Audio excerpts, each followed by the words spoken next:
लेकिन इस बीच deputy CM Keshav Prasad Maurya कुछ कह रहे हैं, उनको सुनते हैं। कोई पक्की या कच्ची सीढ़ी नहीं होती थी, बांस की बनी हुई सीढ़ी होती थी जिसके सहारे छत पे जाना। अगर रात में पानी बरस रहा है और पानी चूने लगे तो पानी चूने लगता था, तो जहां पर कोई सो रहा है, बैठा है, कोई सामान रखा है, वो भीगने लगता था।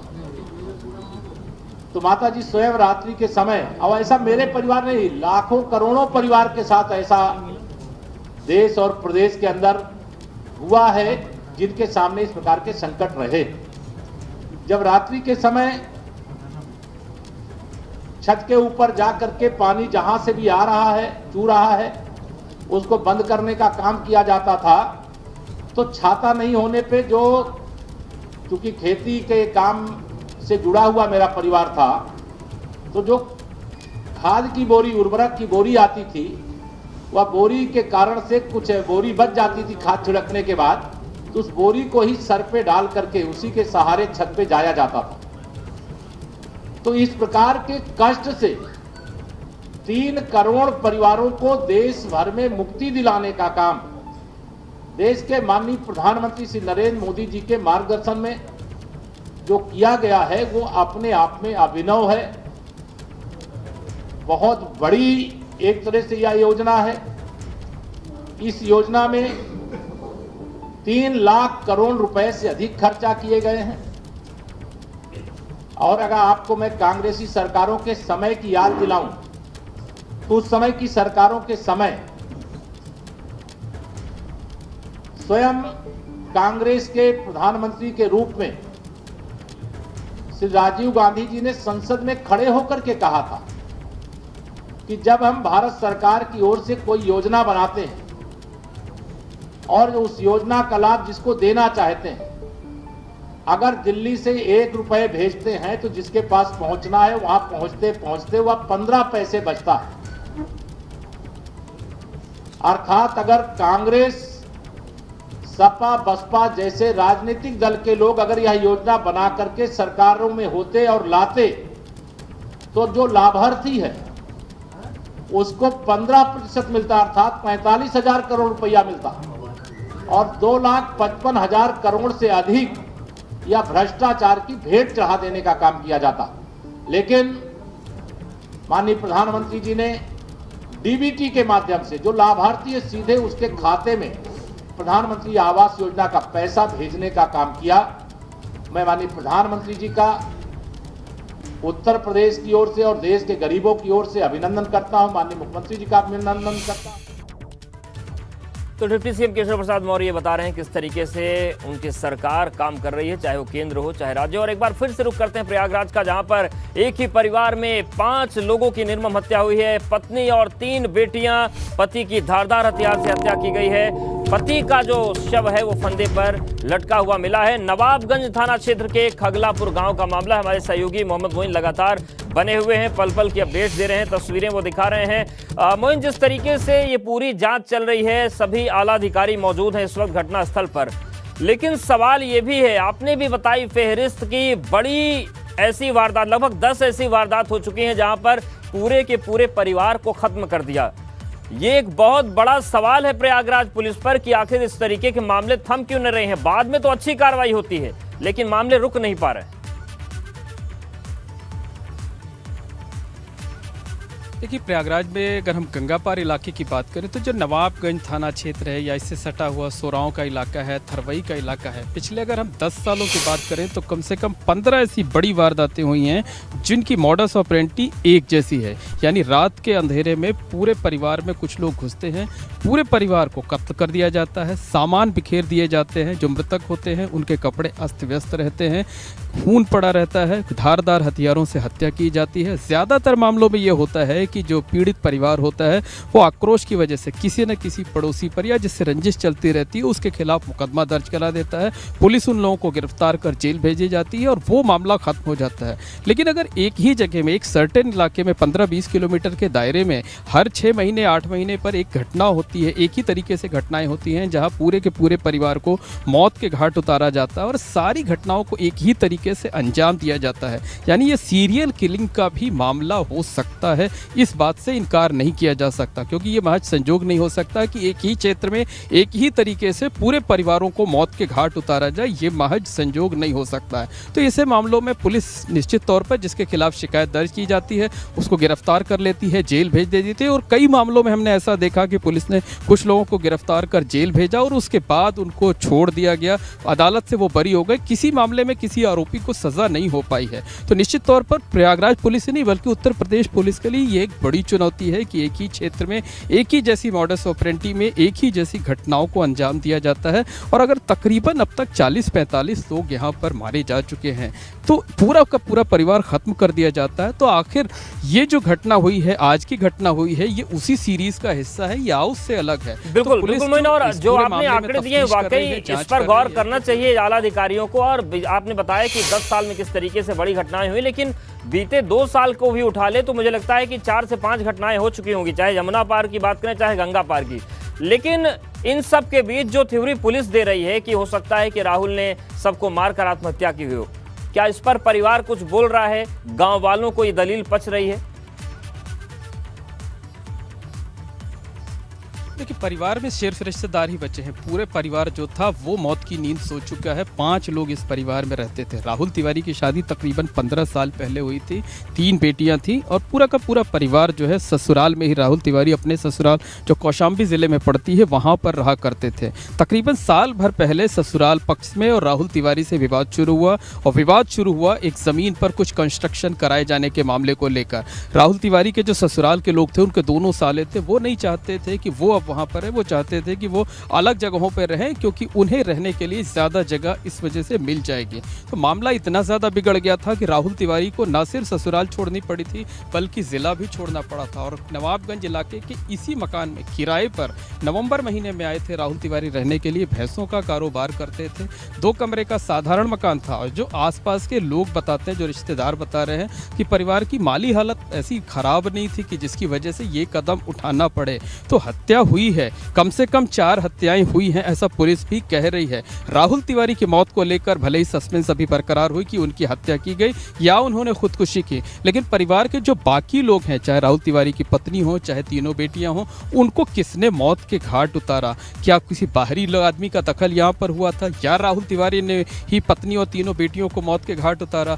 और अगर राहुल तिवारी ने यह कदम उठाया तो उसके पीछे की क्या वजह थी? कौन सी ऐसी मजबूरी थी? कौन सी सामने ऐसी घटना आ गई थी कि राहुल तिवारी को ये कदम उठाना पड़ा? पत्नी को मारा, 3 छोटी छोटी बेटियां थी, तीनों बहुत मासूम, बहुत खूबसूरत, बहुत प्यारी बच्चियां थी।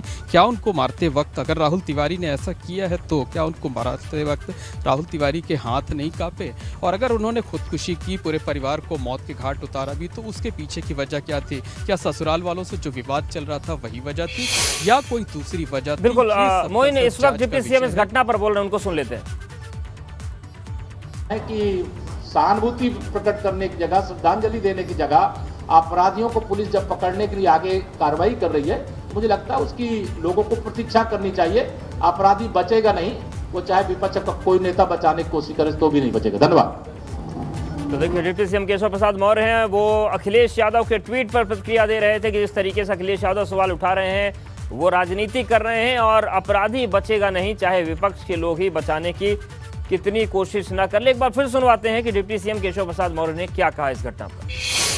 5 सदस्यों की हत्या का समाचार है, उस पर मैं शोक प्रकट करता हूं और जो मृतक परिवार हैं उनके प्रति अपनी संवेदना जाहिर करते हुए मृतकों के प्रति अपनी सच्ची श्रद्धांजलि अर्पित करता हूं और यह भी साथ में कह रहा हूं कि जो भी इस घटना के दोषी होंगे उनको खोज निकाला जाएगा, उनके खिलाफ सख्त से सख्त कार्रवाई की जाएगी। तो आपने सुना डिप्टी सीएम को, और प्रयागराज के जिलाधिकारी ने इस घटना पर क्या कहा है, सुनवाते हैं। पर एक परिवार है जो भदवा गांव कौशाम्बी का रहने वाला है और 5-6 महीने पहले यहाँ का रहने लगे और यहाँ इनका व्यापार था, भैंस वगैरह बेचने करने का अच्छा काम भी था। तो यहाँ पर जो परिवार है, राहुल तिवारी इनके मुखिया हैं, 37 वर्ष की उम्र है। इसके अलावा इनकी पत्नी प्रीति और 3 बच्चे, तो जो कुल पत्नी और 3 बच्चों का यहाँ धारदार हथियार से हत्या हुई है। और जो राहुल तिवारी मुखिया हैं उनकी बॉडी हमको हैंग मिली है। तो इस पर हम लोगों ने फॉरेंसिक टीम से अपनी जांच कराई है। स्नीफर डॉग ने भी यहाँ आकर अपना चेकिंग वेकिंग कराया गया है। तो पुलिस की हमने टीम बना रखी है, वो चेक करके इस पर एक्चुअल क्या स्थिति पता भी लगाएगी। और इनका जो पीएम कराया जाएगा वो हम वीडियोग्राफी और एक पैनल के साथ करेंगे। विधानसभा चुनाव से पहले सपा से भाजपा में शामिल हुई मुलायम सिंह यादव की छोटी बहू अपर्णा यादव ने एक बार फिर से समाजवादी पार्टी पर हमला बोला। और रैया पहुंची अपर्णा यादव ने कहा कि जब वो भाजपा में शामिल हुई थी तो कहा गया था कि सन्यासी को मठ में भेजने की तैयारी है, लेकिन प्रचंड बहुमत की सरकार बनने के बाद अब सीएम योगी उन सभी लोगों पर लठ बजाने का काम करेंगे जो चुनाव के दौरान इस तरह के बयान दे रहे हैं।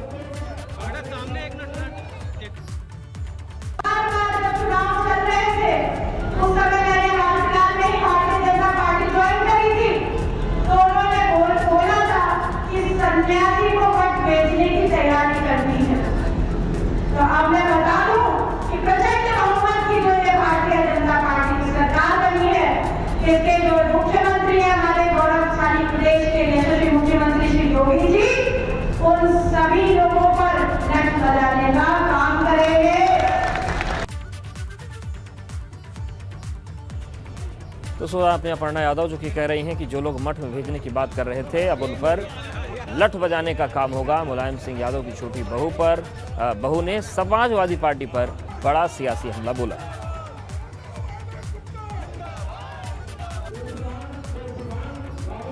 तो अपर्णा यादव ने समाजवादी पार्टी को निशाने पर लिया है और उन्होंने कहा है कि लोग सन्यासी को मठ में भेजने की बात करते थे। सुल्तानपुर में चुनावी रंजिश में 2 पक्षों में विवाद हो गया।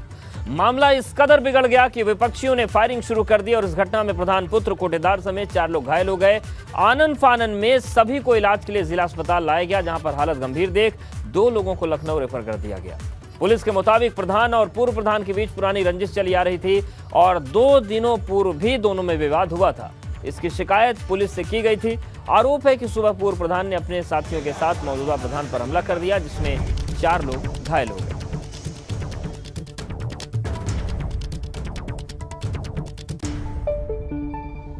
तो सुल्तानपुर में आपसी रंजिश में फायरिंग हो गई और सुल्तानपुर में आपसी रंजिश में इस घटना को अंजाम दिया गया है।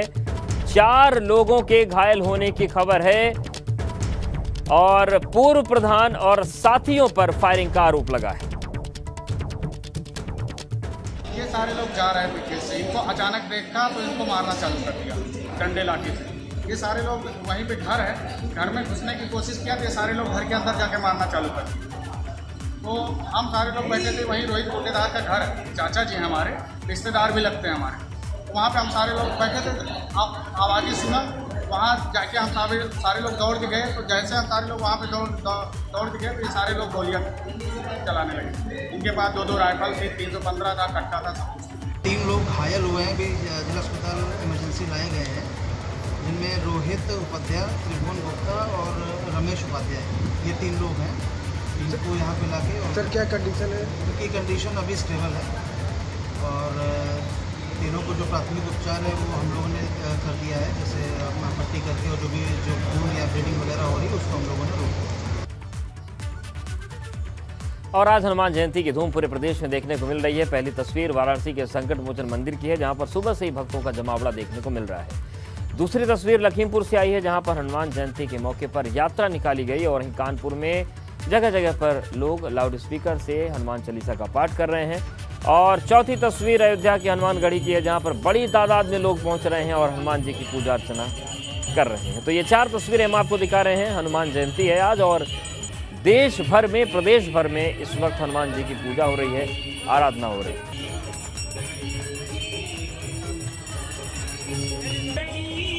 तो देखिए वाराणसी के संकट मोचन की पहली तस्वीर। दूसरी तस्वीर देखिए हनुमान जयंती के मौके पर लखीमपुर में शोभा यात्रा निकाली गई। कानपुर में लाउड स्पीकर बजाकर हनुमान चालीसा का पाठ हुआ। और चौथी तस्वीर हनुमानगढ़ी की है, अयोध्या की है, जहां पर पूजा पाठ का दौर चल रहा है। कानपुर में वनखंडेश्वर चौराहे पर हनुमान जी की प्रतिमा रखकर पूरे विधि विधान से हनुमान चालीसा का पाठ लाउड स्पीकर लगाकर किया गया। वनखंडेश्वर मंदिर चौराहे पर क्षेत्रीय लोगों ने सुबह 6 बजे और शाम 6 बजे से घंटा घड़ियाल शंख प्रसाद भोग के साथ लाउड स्पीकर पर हनुमान चालीसा का पाठ किया। उत्तर प्रदेश के चौक चौराहे पर अब यही दृश्य देखने को मिल रहा है कि सभी लोग जुट रहे हैं और लाउड स्पीकर लगाकर हनुमान चालीसा का पाठ कर रहे हैं। कानपुर के वनखंडेश्वर चौराहे की यह तस्वीर आपको दिखाएं। सुबह का 6 बजे का वक्त हो रहा है और विधि विधान से हनुमान चालीसा का पाठ किया जा रहा है। कई हिंदूवादी संगठन उत्तर प्रदेश के विभिन्न जनपदों में इसी तरह हनुमान चालीसा का पाठ कर रहे हैं। अजान के वक्त लाउड स्पीकर पर अजान होती है, तो इसीलिए इन हिंदूवादी संगठनों और इन लोगों का कहना है कि हनुमान चालीसा भी उसी वक्त पर लाउड स्पीकर पर की जाएगी। विधि विधान से ये सभी लोग हनुमान चालीसा का पाठ कर रहे हैं। बहुत सारे लोग हैं यहाँ पर, उनसे बात कर लेते हैं। क्या बताइए आज आप लोगों ने क्या किया है? भाई हम लोग सुबह सुबह घर में सोते हैं छत में, तो सुबह सुबह ही प्रातःकाल अजान हम लोगों को सुनाई देती थी तो हम लोग उठ जाते थे। लेकिन अब हम लोगों ने सोचा कि सुबह से हनुमान चालीसा का पाठ चालू करें अपने क्षेत्रों में।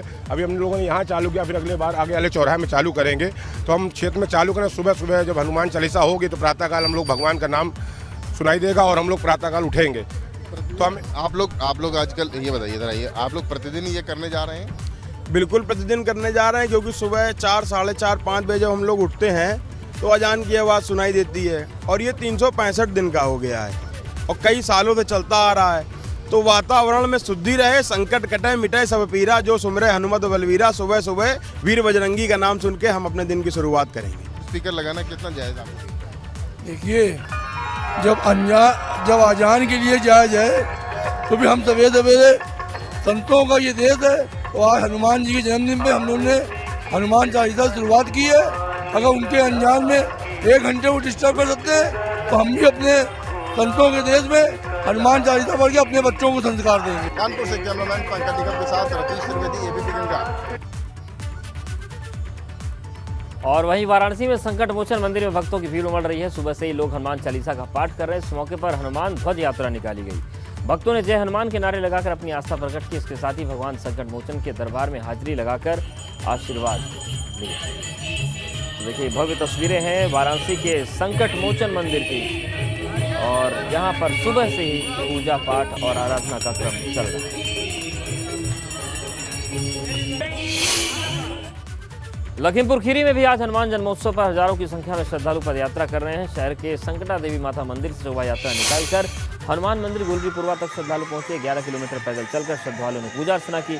शोभा यात्रा के दौरान पूरी तरीके से सीतापुर मार्ग बंद कर दिया गया। जगह जगह पर भंडारे का इंतजाम भी किया गया है।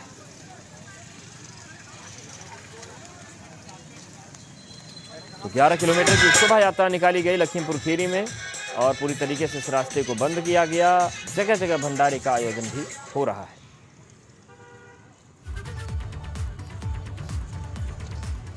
तो कड़ी सुरक्षा व्यवस्था के बीच हनुमान जयंती के मौके पर लखीमपुर में शोभा यात्रा निकाली गई। वहीं सपा विधायक इरफान सोलंकी ने अजान और हनुमान चालीसा लाउड स्पीकर मामले पर कहा कि अजान मामले पर राजनीति हो रही है। जो लोग राजनीति को नहीं समझ पाते उन्हें आगे किया जा रहा है। उन्होंने कहा कि जो लोग लाउड स्पीकर को लेकर बातें कर रहे हैं वो कुछ वक्त बाद समझदार हो जाएंगे।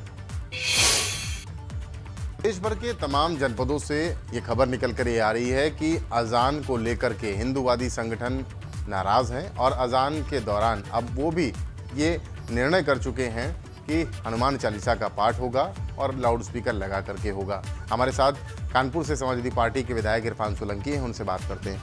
अजान के दौरान हनुमान चालीसा का पाठ, वो भी लाउड स्पीकर लगा करके, तमाम हिंदूवादी संगठन इस बात को कह रहे हैं। कोई दिक्कत नहीं, वो उनकी आस्था का विषय है। किसी ने मना करा है क्या? कभी रोका गया है क्या? अजान 5 टाइम मुकर्रर है। सुबह फजर में होती है, 1 बजे होती है, 5 बजे, 6 बजे, जो सर्दी गर्मी में टाइम बदलता रहता है। किसी ने रोका नहीं, ना किसी ने मना करा है। और आप तो इस बात को खामखा के तूल दे रहे हैं। बिल्कुल करिए, ये आस्था का विषय है और आस्था तो सबसे बड़ी, आस्था हमें जीने का तरीका सिखाता है। आस्था बताती है कि ऊपर वाला है, हम आप दुनिया नहीं चला रहे, चलाने वाला ऊपर वाला, जिसको मैं अल्लाह कहता हूँ और आप राम कहते हो। बिल्कुल करिए, कोई आपत्ति नहीं है।